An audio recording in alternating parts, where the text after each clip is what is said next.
There's a brand new status quo in the Marvel Cinematic Universe, courtesy of our newest Captain America. But it's not the new iteration of the Star-Spangled Man that has people talking.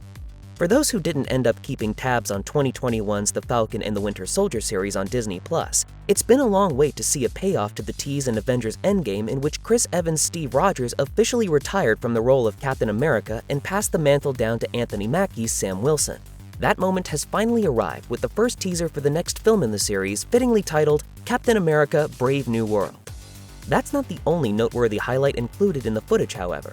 Among the many teases of high-flying action for the superhero formerly known as Falcon, the addition of Giancarlo Esposito as a mysterious villain, and even a certain Red Hulk getting into the action. The murky politics of this fourth Captain America film take center stage with the tenuous alliance between Sam Wilson and presidential candidate Thaddeus Thunderbolt Ross. And, in a continuation of franchise tradition, the studio wasted no time directly addressing one of the more talked-about recasting scenarios in the entire shared universe.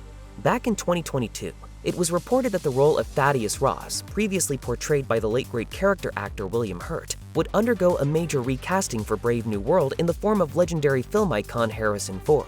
But this is hardly the first time that Marvel president Kevin Feige has been forced to take a detour and make the best of an unfortunate behind-the-scenes situation. True to form, the new trailer dipped into a familiar bag of tricks to highlight the elephant in the room. But first, there's one thing that every Marvel fan knows about the character of Thunderbolt Ross, the military general who first made his name hunting down Bruce Banner in 2008's The Incredible Hulk is not to be trifled with and doesn't go down without a fight. For some time, it seemed as if Marvel was content to pretend that the divisively received movie simply never happened in the first place, not least of all because the Hulk himself had undergone a recasting of his own, with Mark Ruffalo taking over the role for original actor Ed Norton in 2012's The Avengers. Over the years, however, the MCU has taken several steps towards reintegrating the franchise's red-headed stepchild into the overall property. First by having Hurt reprise his role as Ross in Captain America: Civil War, and then having the Abomination pop up a few times down the line. Now, Ross is gearing up to make his biggest and most permanent mark on the MCU yet as President of the United States in Captain America: Brave New World, but sans his trademark mustache this time around. Marvel wisely opted not to force Harrison Ford to grow out a stash of his own, or worse, sport a fake one that would distract viewers every second that he was on screen. Instead, the Brave New World creative team opted for a more comedic approach: have Sam Wilson hang a lampshade on the recasting. I have to admit, I'm still getting used to the new look. They said lose the mustache or lose the election. If it worked before, why not try it all over again?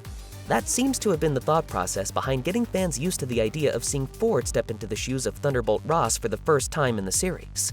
Even before Marvel hired Ruffalo to take over for Norton, the studio faced an even more difficult decision in 2010 for Iron Man 2. The original actor to play Colonel James Rhodes in the first Iron Man, Terrence Howard, infamously parted ways with the franchise over disputes over his pay for the bigger-budgeted sequel. When Don Cheadle was brought on board to put his own spin on the character for the film and beyond, Marvel decided to handle the somewhat awkward passing of the torch with a comedic touch. Hey, buddy. Didn't expect to see you here. Look, it's me. I'm here. Deal with it. Let's move on. I just Drop it. Now that's how you put an unpleasant bit of business behind you as fast as humanly possible. The context surrounding Brave New World isn't nearly as fraught as what plagued much of Iron Man 2, of course, but it's easy to see why the decision-makers would take their cues from one of the franchise's more mixed efforts in order to add a moment of lightness and humor. If anyone had to fill in for Hurt as Ross, Marvel clearly picked the best man for the job. Captain America: Brave New World hits theaters February 14th, 2025.